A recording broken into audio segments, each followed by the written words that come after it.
You don't hear much good news out of Afghanistan these days, but here's some, and it's a classic tale of a man and his best friend. Sarbi, an explosives detection dog, has been reunited with her Australian Army handler after spending more than a year lost in the war-torn country. Hello, and welcome to yet another episode of the Lions Led by Donkeys podcast. I'm Joe, and with me is returning champion, Rich. Hello. I don't know what I'm the champion of, but I'll take it. Welcome back to the Donkey Show, as we're known. That's something else. I don't think it is. I think we're taking it back. It's not a good nickname. No. Maybe when we take our show south. Now, we have spent the last 5 weeks almost talking about the Winter War between Finland and the Soviet Union. While it is hilarious, laughing at tens of thousands of people dying, it's a hoot. Winter War, like nothing about it sounds hilarious. Winter in general is very droll and not funny. I would argue that dead people frozen solid and used as well, now that you said that, is a hoot.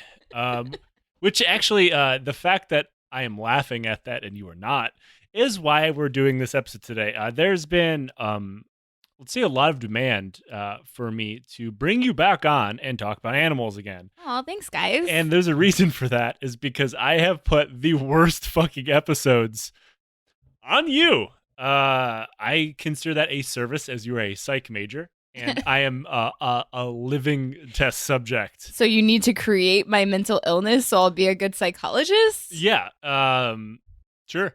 I don't think that's how that works. You were just too nice and happy, and I have to destroy you. Seriously, even though Nick has been on for the series, this hours and hours and hours of war stuff, you have always been on for like the worst shit, which is why we're actually talking about the Holocaust today. No, I'm kidding. We're talking about mostly cats. Yeah, I was promised like puppies. So we're actually talking about the Rwandan genocide. I don't want to know about those puppies. Now, it really doesn't affect me. Like, talking about all this shit for hours really doesn't affect me all that much. I think that's like a lifetime passion, and then actual scholarly part-time job of researching history, combined with a couple brain injuries, kind of smooths a few things out as far as it comes to processing other people's trauma. Now, I've had a fan claim that I'm Rick and you were Morty, and this entire show is one long experiment into breaking you mentally or driving you towards suicide. So, who is Nick? I'm going to go with possibly Simple Rick, because we're harvesting his joy for flavorful treats. Simple Rick. I mean, I would feel offended about being called Morty, except Morty gets to go on a lot of fucking cool ass adventures, so I'm down. And I'm a little offended for being called the alcoholic sociopath who fucks over everybody else. Oh, stop pretending. That's completely accurate. Okay, I rarely burp into the microphone.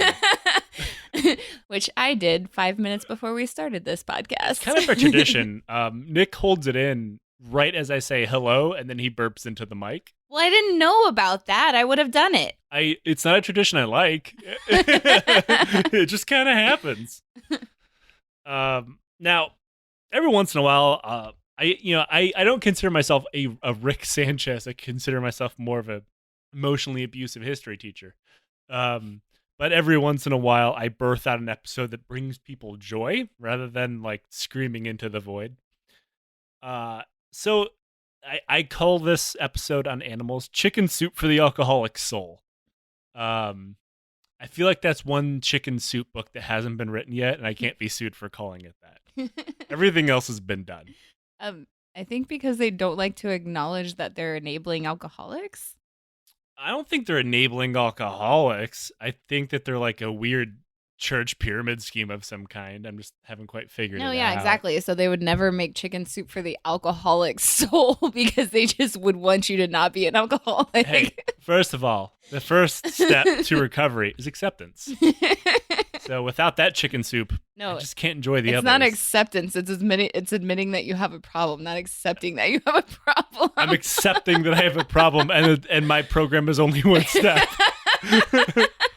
We're just skipping right to the end here. We're just accepting and letting it go. This is actually just an intervention, which is why my dog is sad. Now,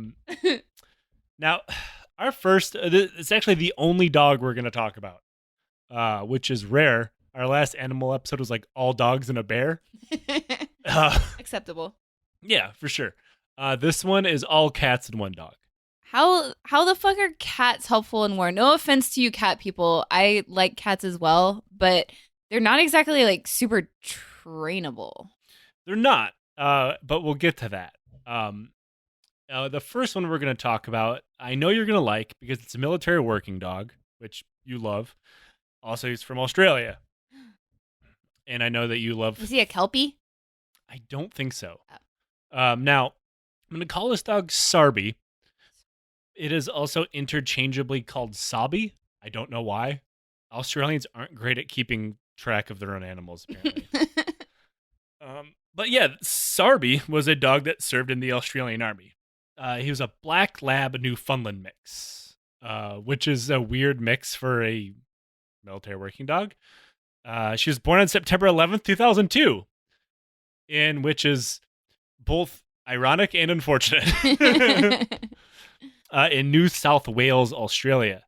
Now, like most of us who end up enlisting in the army, Sarbi was from a rough part of town and needed to find a way to dig her way out of her circumstances, so she enlisted.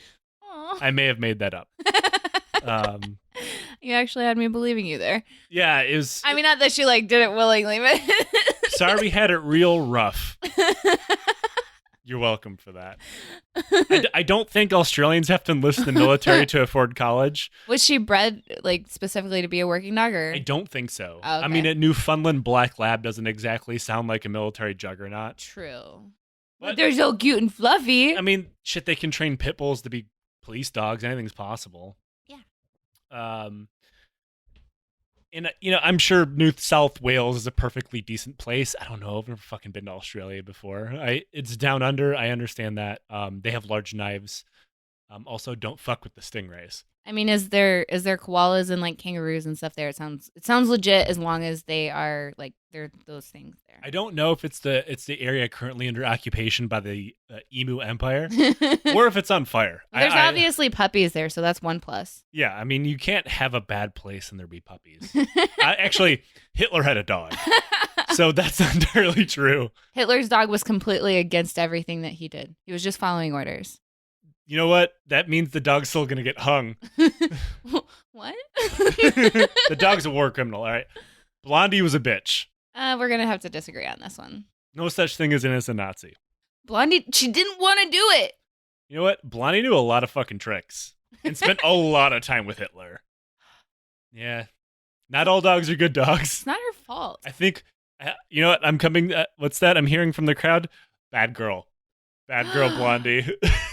Hot fucking take. Hot take. Blondie was a shitty dog. I mean, dogs worked in concentration camps too, Rich. They were just following orders. Milgram's experiments proved that you can get anybody to hurt anybody if you just pose as an authority figure and take away their responsibility from the horrendous acts.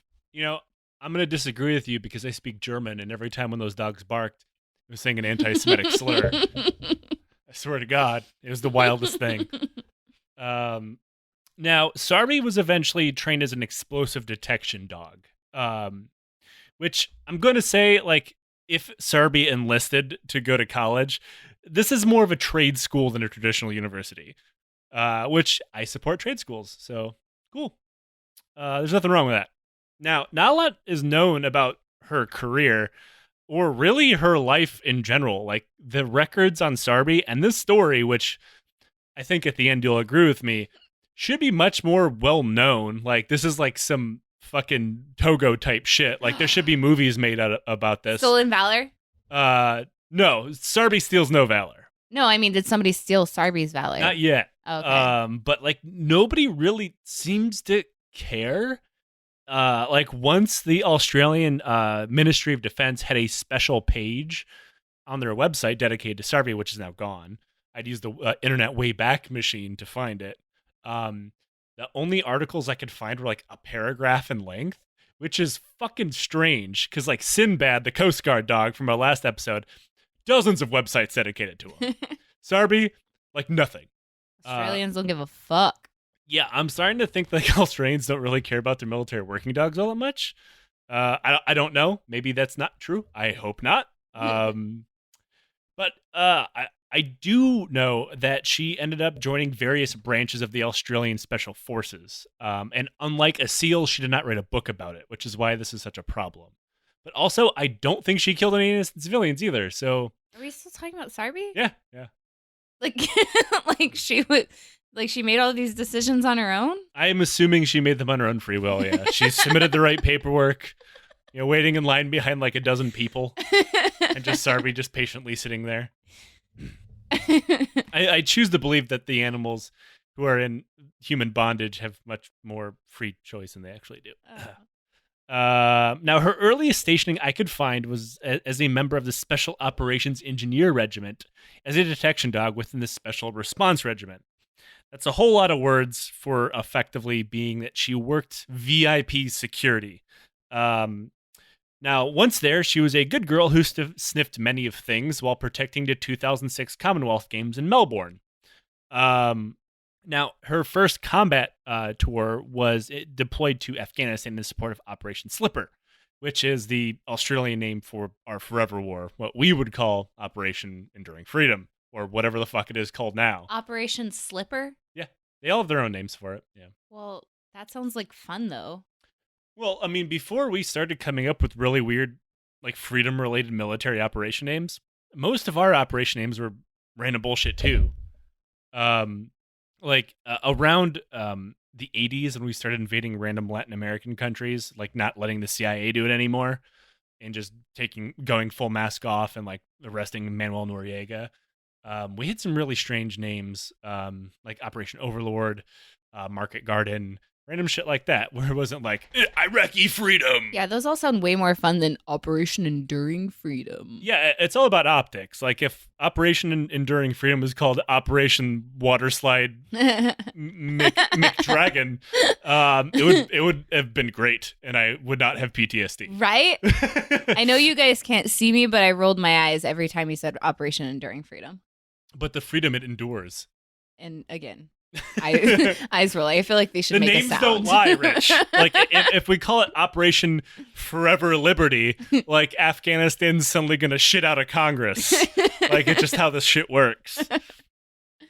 But yeah, she ended up deploying in support of Operation Slipper in 2007 because, and this is true, when she was supporting the Commonwealth Games, all the other dogs called her a pogue because it wasn't a real combat deployment. Yeah.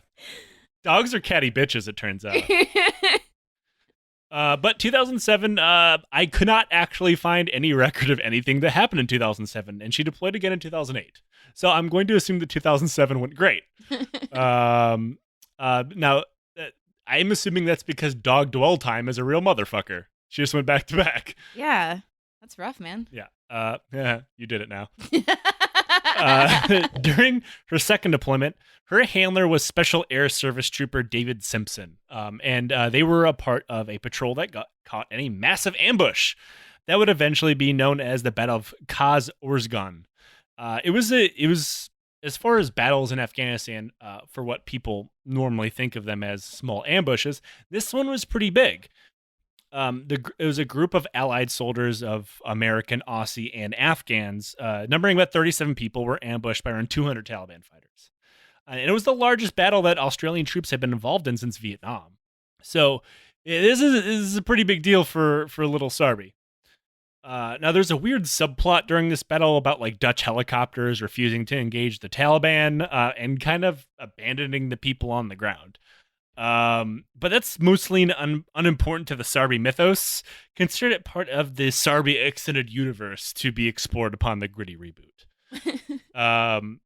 During the ambush, now for people who are unaware, Military working dogs are attached to their handler by some kind of tether. It's normally attached to their vest or around their waist, sometimes just around the wrist. But they're attached in some way because dogs are dogs. They're gonna, even though they're highly trained, loud noises tend to scare them. So Simpson was attempting to corral Sarbi behind an armored vehicle when a bullet hit the tether and snapped it. Sarbi acted like a dog and ran the fuck away from all the loud noises of hundreds of machine guns going off. Simpson attempted to catch her, but because he was pinned down and trying not to be murdered, she was gone. Stop being so fucking selfish, Simpson. Yeah. And now, after that, she was officially declared missing and presumed dead. Now, thankfully, dog seer school really kicked in. For people unaware, seer school is like this thing they make pilots and special forces people go through of like how to survive, evade, and like escape enemies, resist interrogation. I'm assuming for a dog that just means chasing him around the living room with a vacuum cleaner. But 14 months later, an American soldier who for some reason can only be named as John, some spook shit going on there. Oh yeah, that's some legit like fucking secret squirrel shit. Yeah. Saw a dog he definitely knew to be Sarbi. How did he know her? I don't know. It's never explained. She's famous. And it's not like there was like pictures up. It's because she was like a special forces dog and they know their own kind. I don't think they do. Don't fucking disagree with me, Joe. Like, I think that like, and you know, this is 14 months later, so there's probably not a good chance the same people are back on rotation again, but also maybe this is 2007, 2008, 2009. Dwell time sucks. I had to play twice in a year, so it's like, fuck it, why not? Not to mention special forces people, especially people who only can be known as John, deploy much shorter rotations. Well, they do more frequent. I think 6 months on, 6 months off a lot of the time. Sometimes it's not even that. It's like 3 to 4 months, and then back for a couple, then back over again. Yeah, it's kind of shitty. They have much different rotations. Yeah, so it's possible that John really did serve with Sarbi before, but John saw a dog that he thought was an allied working dog. I'm sorry. I don't want to interrupt again, but I love that he just like recognized her. Like, I know that dog. That's fucking awesome. I mean, there is something to be said about like what our dogs look like and what Afghan dogs look like. And I don't mean that to be like, I don't know, discriminatory towards Afghan dogs. They're all beautiful. But they're pretty fucking beat up. They lead a rough life. They are routinely abused. They have their ears and tails cut off for dog fighting. Especially the wild ones, they just look different because they're wild. And they're different breeds. Yeah, they're just a kaleidoscope of different dogs breeding in the wild. Yeah. And Sarbi obviously was not that. Also, Sarbi was happily trotting through a field with an Afghan man. Oh, she found a friend. Yep. He was an ally. He was not a bad guy. It was an alliance of convenience. I'll smell the bombs in your field if you feed me. John called out some commands to Sarbi in English, which Sarbi immediately responded to, which I'm assuming means Sarbi eventually learned Pashto, which is pretty fucking solid. John took the dog. I'm assuming Sarbi just kind of like threw up the peace sign to the Afghan guy, like, thank you for everything. I let my people head know. Out. And they soul linked. I don't know. They could just talk to one another. The Afghan man knew. Like, you must go back to your family now. And then they probably drone striked his field or something. She was flown to Tarancot, where she met with Australian dog handlers who confirmed that, yes, this really was Sarbi. Now, I'm assuming they confirmed Sarbi's identity by telling her to speak, and then she just said something racist about Aboriginal people. No, they just checked her chip. Yeah. She said, I belong down under. Yeah, their secondary like code word is they just held up a small pocket knife and said, "This is a knife," and she just immediately was like, "That's not a knife." Like, Sarbi. Yeah. And also her deep hatred for stingrays, and also people of color. I was trying to take this in a different direction. It's Australian. You just won't fucking let me. It's racism island. Now, when everybody thought that she was dead, That did not mean her handler, Simpson. And this is from an ABC article, which is the Australian Broadcasting Corporation. Quote, George Hulse, a retired lieutenant colonel and president of the Australian Defence Force Trackers and War Dog Association, says that he and many others gave up hope when the dog went missing. But he said this is not the case with his dog handler, Corporal David Simpson. Congrats on the promotion, Simpson, even though you couldn't keep a fucking handle on your dog. He said that he would not let go of Sarbi and thought that she one day might arrive. I, on the other hand, had abandoned all hope. And I was trying to tell him to do so as well. Like, why would you flex about telling, like, dude, your dog's dead. Your dog's dead. Just accept it, bro. Like, fuck, man. I mean, just like Lieutenant Colonel, though. Like, shut the fuck up, Corporal, your dog's dead.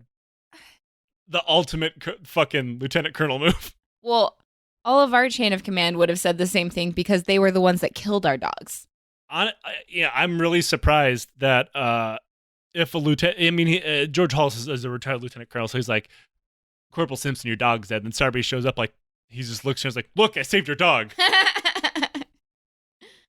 Hulse, like, really leans in on the fact that he's telling Simpson that his dog was dead. That is kind of weird. Yeah. Like, it's weird that, like, he kept that line being interviewed after the fact. It's after, like finding out that he was wrong. You changed your fucking story. No, I knew all along that she was coming home.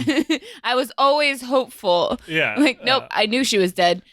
And then I was wrong. Do you have anything to say to Corporal Simpson about all those months telling him that his dog was dead? Stand by it. No, he was wrong. That's a different dog. Thank you, Lieutenant Colonel. Now, the problem is Sarbi was trapped in Afghanistan for 14 months, which required her to be in quarantine. And it was thought that she might never actually be allowed to come home. Now, for people unaware, like I was, Australia has an incredibly strict quarantine laws. I mean, they're an island out in the middle of nowhere. They have their own flora and fauna.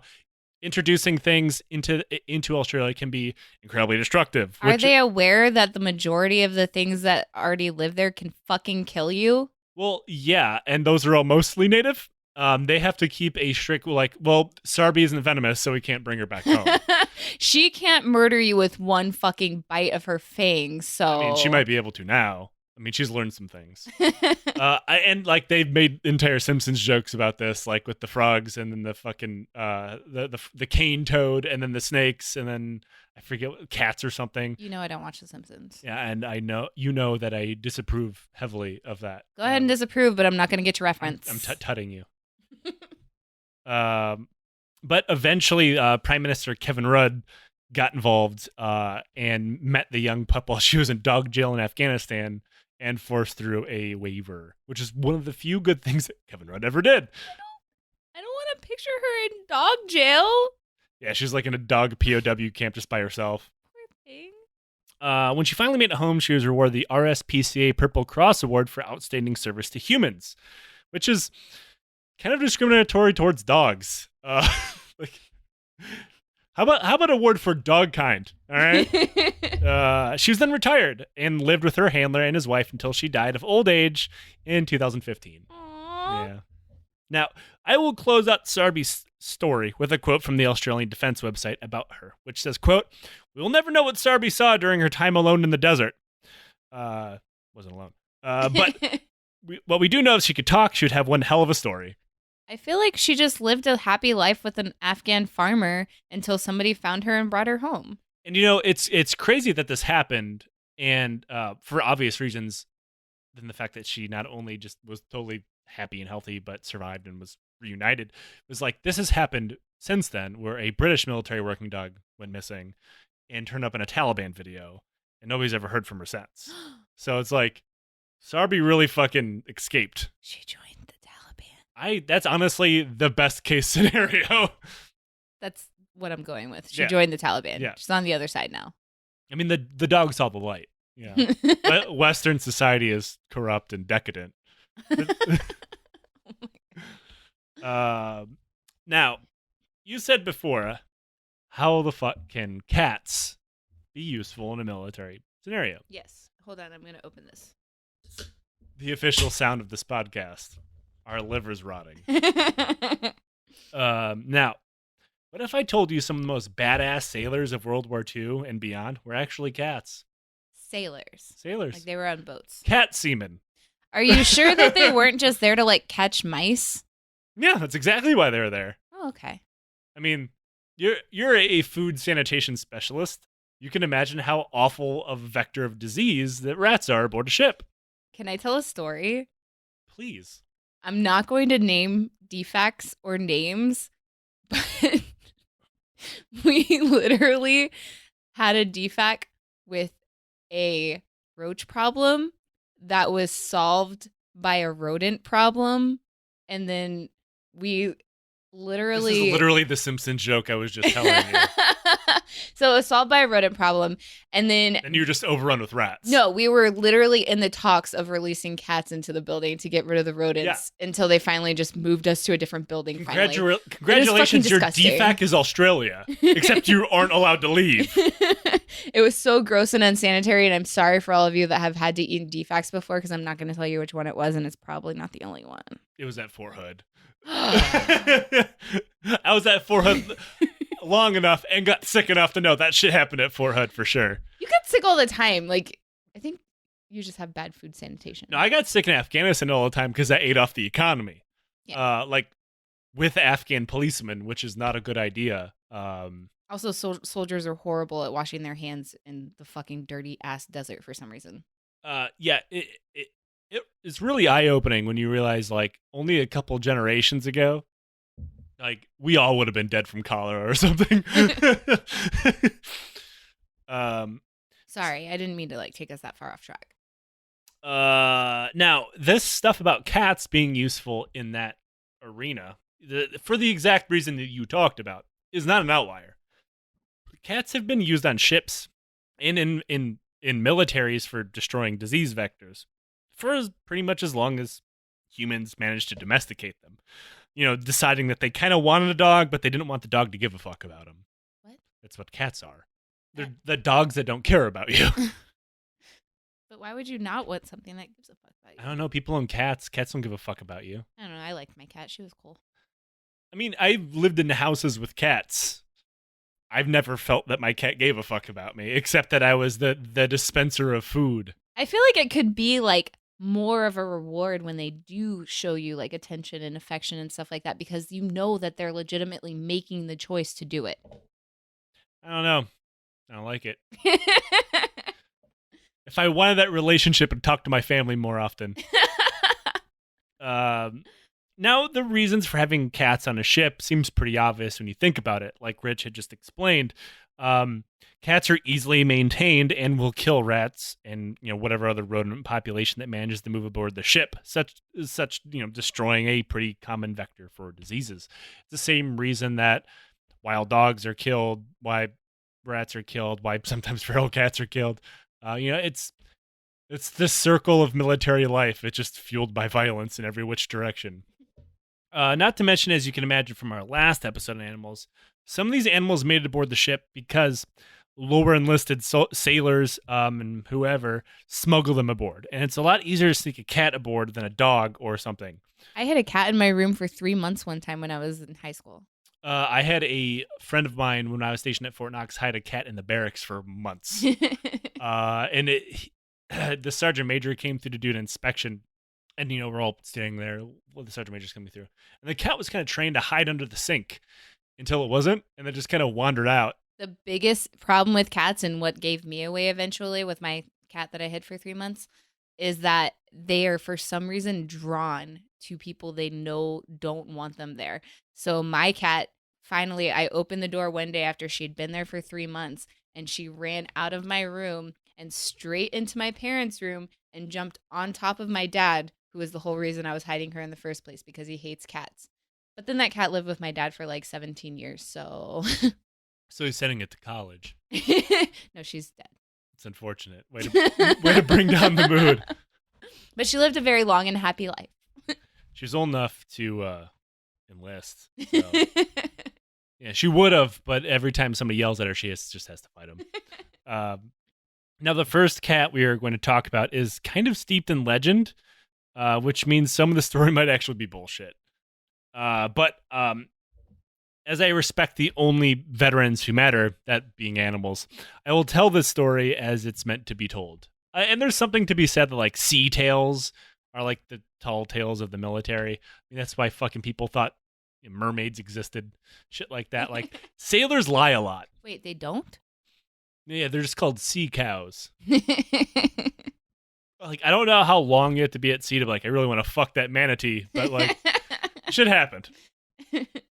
Nobody knows when or where this cat was born, or even how it ended up aboard the ship. And there's a good reason for this, as you'll notice that once I finish the story, it's kind of gray. But for the sake, the cat is gray or the story is gray? Let's say both. Yeah, the cat was actually black, which you would lead me to believe is bad luck, but actually, hold on to that. But nobody's really sure what his name was. But for the sake of the rest of the story, we'll just call him Oscar, because that's what he was known later on in life as. Oscar's first duty station was aboard a Nazi Kriegsmarine ship, the Bismarck. So yeah, this cat's a Nazi. What? Yeah. So for people who are unaware, the Bismarck was supposed to be the crowning jewel of the Nazi Navy, and it was fucking huge. The ship had around 2,000 men aboard and one cat, apparently. The cat was rumored to have been smuggled aboard by a crewman, which seems very likely. I assume Oscar was doing his best job he could while eating mice and hating Jews or something. He's a Nazi. I think it's really unfair for you to label these poor, innocent animals as Nazis. You know what? This podcast has a very strong stance against the bullshit that is the clean Wehrmacht theory, and that includes animals. Agree to disagree. But the Bismarck was not long for this world. On its very first training mission, it was being chased by various different groups from the Allied side. Knowing how important this ship was to the Nazi war effort, the British and their Free Polish allies had been tracking it for quite some time. They eventually cornered the monster at the Battle of the Denmark Straits, and it was sunk. Around 800 people on board the ship hit the water and were still alive. But the Royal Navy just kind of left them there to die. And in the end, most of the crew of the Bismarck died in the water. Now, there's some argument as to say why this happened. But yeah, it did. According to the laws of international warfare and the laws of the sea, if you sink a ship, you're supposed to pick up the survivors, which seems kind of counterintuitive. But I mean, that's kind of the Geneva Conventions in a nutshell. They're counterintuitive. Nobody ever follows them. I mean, that's fair. You take prisoners when you take prisoners of war. That's what you do, right? It happens less likely than you'd like to imagine. It's still a especially rule. especially at sea where there's no witnesses. It's rough. Now the British say that there was the possibility of enemy U-boats in the area, so they couldn't stick around. Which, sure. Also, the weather sucked. It was hard to pick up people. Whatever. I'm not hating on them too much for this. But one cat was saved, which, if this is true, and it probably is not, it's kind of shitty. Oscar was pulled from the waters of the Atlantic by the crew of the HMS Cossack, which is strange because it had abandoned all those people. But hey, look, a cat! I can get on board with that. 800 people died. Some people are assholes. They were Nazis. But also so was the cat. The cat did nothing wrong. We don't know that. I stand by it. I mean, there's a lot of Nazi What war if he was criminals. killing all of the Nazi mice? I mean, I don't know. There's a lot of layers I here. think that the mice would be Nazis before the cat would. Conundrum. There's a lot of people who people thought were fine that made it to, like, let's say Ohio, and ended up being, Ukrainian Nazi war criminals. So shit happens. Maybe Oscar is one of those. Just a cat. So I do need to point out here there's a very good chance that none of this happened. First of all, none of the 100 or so survivors of the Bismarck ever remember seeing a cat on board. Secondly, the Cossack, the ship that the cat really did end up on, didn't even take part in the attempted rescue of the Bismarck's crew. So I guess that means the cat, which was named Sam after it was taken aboard the Cossack, the stealing valor of a Nazi cat that may or may not have existed. I don't know. I don't know, guys. I would like to believe that this is the origin story of Sam was Oscar, but of course it wasn't. Like, even cold-hearted British Royal Navy sailors and the Free Polish sailors aren't gonna doom 800 people to a watery grave and rescue a cat. It's just not gonna fucking happen. That's fair, I guess. I assume the cat who really would become Sam aboard the Cossack's owner really liked telling bullshit and got in so far that he just suddenly rescued a cat from a ship that he's nowhere near, all while nobody asked a lot of questions while he let 100 people die in the sea. I'm not the Navy. I'm not sure how this is acceptable. But a cat named Sam that may or may not have been a cat formerly known as Oscar began his service aboard the Cossack around 1941. Sam did cat things aboard the Cossack like kill rats and other stuff. Unfortunately, the Cossack was hit by a torpedo a few months later and the ship had to be abandoned. Sam, a cat that everybody had thought had now survived 2 ship sinkings, but probably had only survived 1, which is still 1 more than most cats ever do, was transferred aboard his 2nd or 3rd ship, depending on where the story is. This one was aboard the HMS Ark Royal, and Sam began being called the Unsinkable Sam, which is a cool name to be sure, but very untrue, because Sam has had the shit sunk out of him. He just didn't die. I feel like they should just acknowledge that he's bad luck at this point. That's what I'm saying. Get him the fuck off this ship. He's a black cat. Like, there's all sorts of, like, fucking superstitions around that. Like, what if he's like the origin story of the whole bad luck black cat superstition? He really is a witch's familiar, just like teleporting around sinking ships. Now, the Ark Royal, like the Cossack, had helped destroy the Bismarck. Like the Cossack and the Bismarck, things would not end well for the Ark Royal. It was hit by a torpedo and sank 30 miles outside of Gibraltar. All but one of the crew were saved, including Sam. Holy shit. Floating around a piece of wood. This actually did happen. Aw, I kind of love Sam. Like, at this point, Sam has to fucking hate boats. It's like, for the love of God, just put me on land. Yeah, for no shit. Poor thing.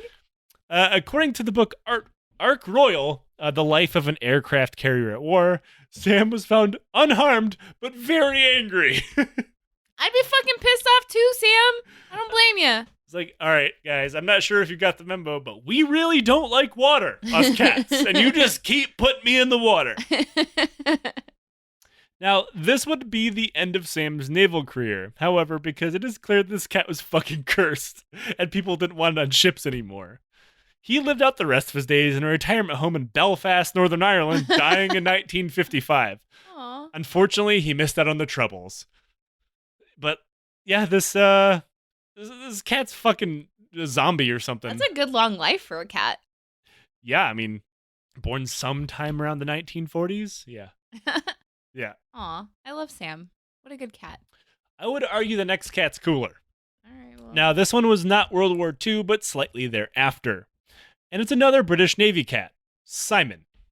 Simon we do know more about, though, because unlike Sam, his backstory isn't full of bullshit. Was he a Siamese?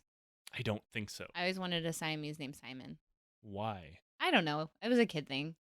Are Siamese the naked ones? No, those are Sphinx cats. Siamese are the ones Those like things look like a sentient ball sack. they're so cute. No, Siamese are the ones that they're on Lady and the Tramp. They come out of the basket and they're Oh, yeah, they're the racist cats. What? It's Cat Yellowface. They speak in a really offensive Chinese accent. Oh, okay. I'm just talking about what they look like. That's a legitimate cat breed. Right, but I remember them as the racist cats. Like, Okay. they're so racist that Disney Plus put a warning on the movie. They're very pretty cats. I'm not disagreeing with you there. I'm just saying those particular cats, they're racist. Okay. They're the cat version of Andy Rooney. I haven't seen the cartoon one since I was probably a kid. Wait, they made a real one? Yeah. No. Yeah. It's like the fucking Lion King that they made look like, so it was on the fucking Discovery Channel. I watched it like a couple months ago. So what did you think? Not bad, actually. I enjoyed it. The hardest part is getting the dogs to kiss. It wasn't that hard when they're CGI. Okay, so it wasn't like Homeward Bound. It was No, it was wasn't. CGI. I'm pretty sure it was real dogs, but I'm pretty sure that some of the parts where they had to like do things like that were probably CGI. The kiss was a false flag. Most likely. God damn it. I knew it.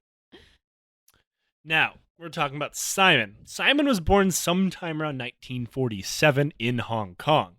He was a stray and did stray cat stuff, like I don't know, destroy the native bird population or something. Fucking meow outside your window late at night. I don't know. I just assumed that the whatever street that he lived on in Hong Kong was like that episode of Always Sunny with like all the cats Have screaming. loud and violent sex with other cats outside your window late at night. Yeah, forcing the neighbors to huff glue and eat cat food until they fall asleep. It is shocking for a military history podcast such as ourselves that is routinely cited in university classes that seems to always go back to The Simpsons and Always Sunny. I'm fine with Always Sunny, but can save The Simpsons for next episodes. You know what? At this point, The Simpsons is a scholarly resource for my research, and it will be everywhere. Now, Simon was around 1 year old when he was found wandering the docks of the city by 17-year-old seaman George Hickenbottom. Yep, that's his name. I didn't even have to do a joke for that one. Hickenbottom is the joke. Which is funny because I actually worked with a guy who had the same his last name was Higginbottom. Never let him forget it. Because the last name kind of sound like butt. We absolutely never would. Yeah, because I'm a grown adult. We're soldiers, Joe. Yeah. And he was a crewman aboard the HMS Amethyst. In Hickenbottom smuggled him aboard in 1948. The Amethyst was back in Hong Kong to resupply as a head of militia in Malaya, now known as Malaysia, because dumb British reasons. George, like any other 17-year-old away from home, decided that he wanted a pet, and that's why he brought him aboard. Which, I guess if you were Simon, it means that he was kind of shanghaied into the British Navy, which was a thing. Also, we're close to Shanghai. It works. I'm just saying it works. I'm really stretching. I'm not a comedian. I'm really stretching this cat on boats thing. Not doing well. Yeah. Not doing well. No. At this point, I've struck out and I've shamed my family. You want me to hand you this blade over here so you can commit seppuku? It would be harikiri because I do Harikiri. because I do not have the ceremony, unfortunately. Okay, well, let me go ahead and hand you this blade. It is very dull. It's not supposed to feel good, Joe. You're right. This is always going to end this way. No, if we're going to go off our Yokio Mishima episode, I have to take over a government building first. with all my fellow CrossFitters I'm also having sex with. I feel like this is something that should happen.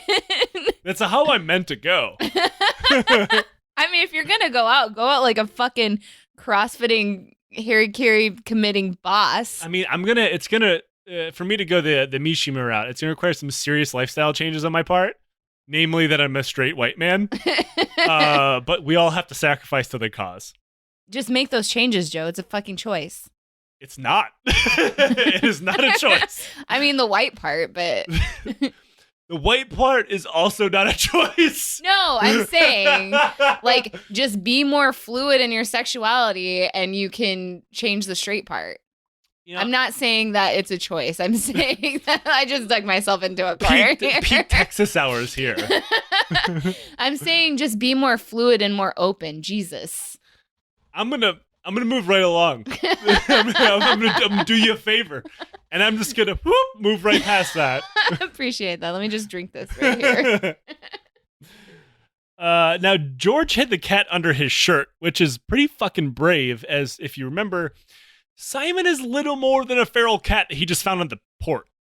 He's like, I'm just gonna put this motherfucker under my shirt, which is exactly what I like to do whenever I find wild cats running around.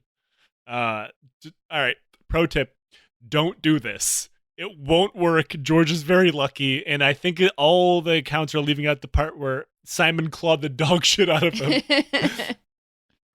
But because Simon is a cat, he could not be kept cooped up in a tiny cabin for very long. And before long, he went on a little stroll along the ship, running right into the captain, Ian Griffiths.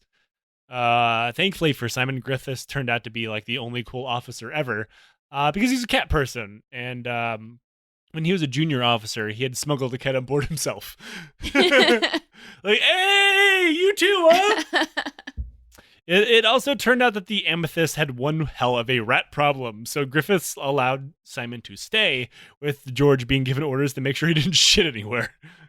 How was he supposed to enforce that? I feel like his job was to just run around and throw the shit overboard. Simon, don't shit. This is a lawful order. Oh, he's pooping. I mean, he's definitely shitting wherever he wants. Yeah. It's George's job to just run around and shovel it overboard. I mean, you can totally litter train a cat, but smuggling a cat on a ship does not speak a lot towards being prepared for litter training. No, I feel like this is a whole lot more like the Sinbad arrangement where like someone just had to pick up his poop and huck it overboard. Simon was very good at his job by all accounts, and he brought all of his kills right to the captain, dropping him at his feet and sometimes on his bunk. What a good cat. Now, I've heard, and this is like a common joke now, that cats do that because they think you suck at hunting. And because he's an officer, I'm going to assume that's correct. My cat Bella used to bring birds in, but she didn't always kill them. Sometimes she would just release them into my room and let them fly around. She's trying to teach you how to hunt. She's like, here, I'm bringing it to you. Now catch it. It's hurt. I've weakened it. So I'd wake up in the morning to a bird flying around the ceiling fan in my room. That is the cat version of an assist. Simon also learned something that is very important to anybody early on in their military career: making powerful friends, largely by abandoning the young man who brought him aboard and befriending the captain. He followed him everywhere and curled up inside of his captain's hat to sleep, which love it. Is adorable. It's adorable. I mean, I don't know if I let a random wild feral cat live in my hat, but also I probably would. Because I let a wild Afghan dog sleep under my bed. I would absolutely let any adorable animal sleep inside my hat. Yeah, like I could fully know it's full of disease and fleas. I'm like, oh, I'm going to pay for this later. I will wash this hat, but you're so cute. Unfortunately, Griffiths eventually left the ship, but he thought it wouldn't be right to take the cat with him because he thought Simon belonged to the ship. So he moved him on to the next captain, Captain Skinner. I assume this is like a change of command, but instead of a flag, he just hands him the cat. Here. Skinner continued to let Simon have free range of the ship and do whatever the fuck he pleased. So, cool. Eventually, the ship was sent up the Yangtze River in China to relieve the HMS Consort, which is guarding the British embassy in the case of the Chinese communists who attempted to capture the town, and the embassy staff would have to be evacuated. This is during the Chinese Civil War, if anybody didn't pick up on that quite yet. The ship would not get more than 100 miles into its journey before coming under shell fire from communist artillery batteries. Now, at the time, nobody was really sure why this happened. But in 1988, the People's Liberation Army commander in charge of the batteries said that it fired, and it did so because he thought the ship was American. This is despite the fact that the ship had a giant British flag flying from the end of it. Whoops. I don't know how to say whoops in Chinese, but that. Yeah.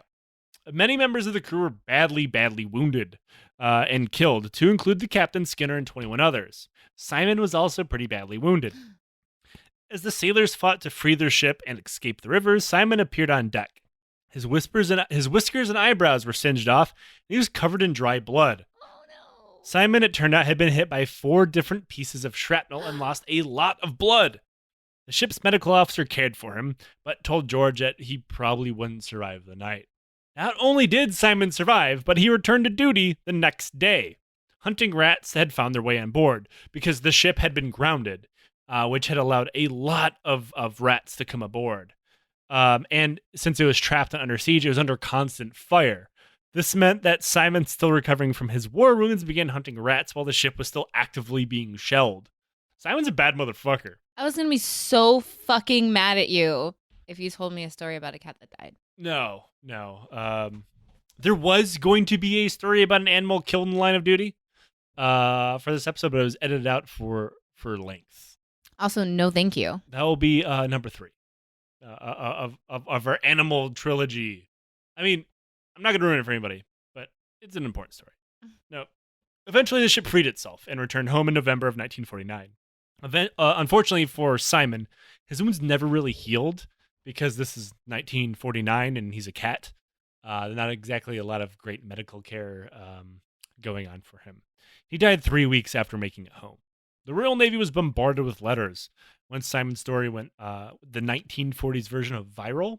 I don't know what that is. I'm assuming a child standing at a street corner and yelling about him. Yeah. A newsie. Extra, extra, read all about it. That's what they say, right? Yeah. Why are you looking like that? That's what they say. I don't know. I fucking hate you. Extra, extra, read all about it. Pussy takes a beating with a whole bunch of semen. You're welcome. That's why my face was that way. I was debating whether or not to say that. I hate you so much. Now, Simon was awarded posthumously the Dickin Medal. Now, did we go into the Dickin Medal during the last episode? It is the highest award an animal can receive in the British military. It is the animal version of the Victoria Cross. And hundreds of people, including the entire surviving crew of the Amethyst, attended his funeral in East London, where his gravestone still sits, and reads, "In memory of Simon," which is for some reason in quotes, served in the HMS Amethyst, May 1948, November 1949, awarded Dickin Medal, August 1949, died 28th November 1949. Throughout the Yangtze incident, his behavior was of the highest order. And it still sits there to this day, and I look forward to visiting it when I go to London. Poor Simon. Simon's a bad motherfucker. Simon is the cat version of Audie Murphy, minus the alcoholism and spousal abuse that we know of. Maybe he's the cat version of the fake. I can't remember. I'm sorry, I even spoke of it. The fake award that they give away in Germany. That's like based on like the ultimate soldier, but it's not even a real soldier. It's just what we think the ultimate soldier is supposed to be. The Shoots and Sneer? No, it's like a different board, but it's like the Audie Murphy board, but it's a completely made up soldier. I have no idea what you're talking about. I'll do some research and get back to you. It's a thing though. Thank you for bringing that mouth vomit to my attention. because we found out that Audie Murphy was actually a piece of shit, so we had to make up a fucking soldier so that we couldn't find out any bad secrets about him after. You know, it's really unfortunate that Audie Murphy is the perfect case study of why people shouldn't be glamorized. And like, he should be a great case study of like, yeah, people do shit like this, but if they live through it, they're fucked up for life. And like, maybe let's help them. Yeah. Like, instead of like having him star in a movie where he reenacts his trauma, not a good idea. Like, it's 2020 now. I'm not sure when anybody's listening to this, but it's 2020 while we're recording. And people are still... Clint Eastwood just made a movie making 3 or 4 people relive their trauma in a really bad movie on a train. So, like, maybe don't do that. Yeah, maybe don't do that. So speaking of Simon and his trauma, we told the story of Cujo before on this podcast, right? Where, yeah. Not just of him, but of when he was lost for a little while and came back and had to be nursed back to health because his balls got cut off. His balls got ripped open. Yeah. I think so. Okay. Yeah. Go ahead and tell it again. I know we told Cujo's story. I don't think we told the balls story. Yeah. So he was with us. He was with us for pretty much, I think half of our deployment in Afghanistan. Quite a bit of it. And he disappeared for a few weeks, and we thought that he was captured and killed. And then he had bit a lot of random Afghans as we went on patrol. Well, yeah, and he was going on patrol every single day with American soldiers, so we just figured that he'd gotten captured. I mean, he knew a lot. Yeah. He had a lot of secrets. Yeah, the Taliban have like a golden retriever interpreter. I know what he's talking about. Cujo's a fucking war hero. No, but Cujo did more in service to the American military than I ever did. So he showed back up after a few weeks of being missing, just showed back up outside of our gate and was bleeding to death pretty much. And so his nutsack was torn open. His nutsack was torn open. So we dragged him in, and by the way, his ears and tail had already been cut off previously. Like, this was before we ever came into contact with him. Because he was a fighting dog. He was a fighting dog.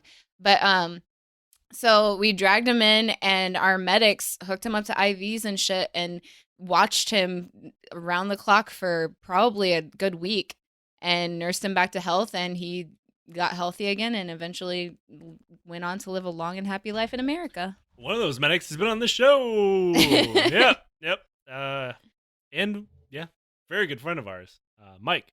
Mike's been on the show? Yeah, he helped me out when we talked about a Taiwanese guy who joined the SS. How did I not know this? I don't know. Mike, if you're listening out there, I miss you. I hope he's not. Now, Rich, we do a little thing on the show called Questions from the Legion. And we have an interesting one today. And it is a question I did not think was ever going to be framed to us. What would your fursona be? Are you familiar with what a fursona is? Yes. For people who are not, first of all, this is a family show. It's not. Furries are not like anything bad. No, just the fandom. And they're not like, I mean, they can be family oriented. There's no difference between a furry and what Nick did as a green actor. Yeah. Any furries we have out there listening, we support you. But from my understanding, I'm not a furry. I don't know if we have any furry fans. My understanding of the furry fandom is you have a separate persona, which is known as a fursona, a different name, type of animal, whatever it may be. And that's, you kind of cosplay as them. It's probably not right. It's probably not what a furry wants their hobby to be described as. And I apologize. But what would your fursona be? Can I be a dinosaur? I don't know.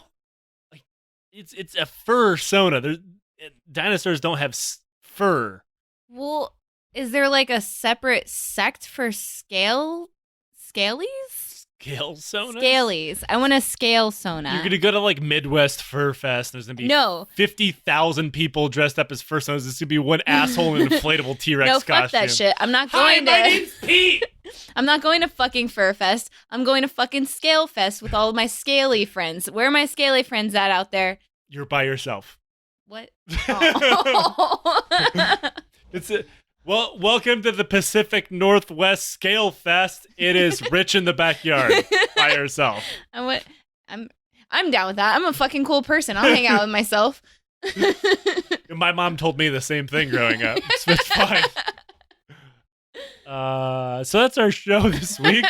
Wait, what's yours? The question wasn't directed towards me. I feel like you need to answer it.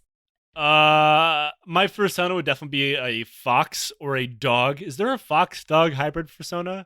I feel like there could be, because the sky's the limit. Her name is Leica. Yeah, I would just have a giant Leica suit. But my name would be like Chip McMaster. What? Yep. Chip is like the dog's name, and then like a dumb action movie last name. I feel like that fits. Well, shit, I didn't come up with a name. It's because you suck at this. Scales Awesomeson. I reiterate the fact that you're not good at this. I never claimed to be. Hissy McClawfeet. Hissy. Hissy's a good one. I feel like dinosaurs probably hissed. Chomps. God damn it. That is the sound of people actively canceling their Patreon. No, wait. We need the Patreon to build our scale suits. No, I need you guys to know that Chomps is a reference to the Land Before Time movie. Not when they got annoying, but like when it was still early on and Land Before Time was cool, and it had the tiny little T-Rex baby and his name was Chomper. Talking about like, are you trying to say you're like a Land Before Time hipster? Yes. The original trilogy. They it's made the Star Wars version of a dinosaur movie. Yeah, not the reboots. That shit's garbage. So many of them. I think they're still making them. Ugh. I would say bleed them dry, but they're dinosaurs. Aw. At this point, it's some kind of oil joke. So that's our show this week. The rails can no longer be seen. We've flown so far off of them. Thank you for tuning in. Thank you for supporting the show. You make all of this possible for some reason. We're so sorry. I'm really sorry. We have to ritualistically whip ourselves like that weird guy from the Tom Hanks movie. And I will come out with a full apology video of some of the comments that I've made today. God, this is why I can't have a co-host from Texas.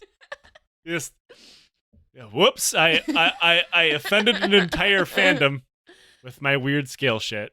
I love everybody of every shape, size, color, ethnicity, sexuality. I support you all. Unless you're a fucking Nazi. Fuck you. That's a brickin'. If you support the show, you get stickers, you get discounts on our merchandise, you get bonus episodes, you get access to the Discord, you get books. If you don't support the show, that's fine. Our show will always be free and ad free. We'll never do that again. But like, share, and subscribe to our show. I guess you already are because you're listening to us. I always feel weird saying that part. You didn't make it this far if you didn't already like us. This might be their first episode. And last. Yep. If this is your first episode, again, I'm sorry. I was with you guys until you started talking about Scalies. I think Scalies is a good idea, so fuck off. I'm going to create my own fandom with hookers and cocaine. You know what? Fuck the fandom. I stand by the Scalies, guys. Stand by it. Anyways, thank you everybody for tuning in, and we'll talk to you next week.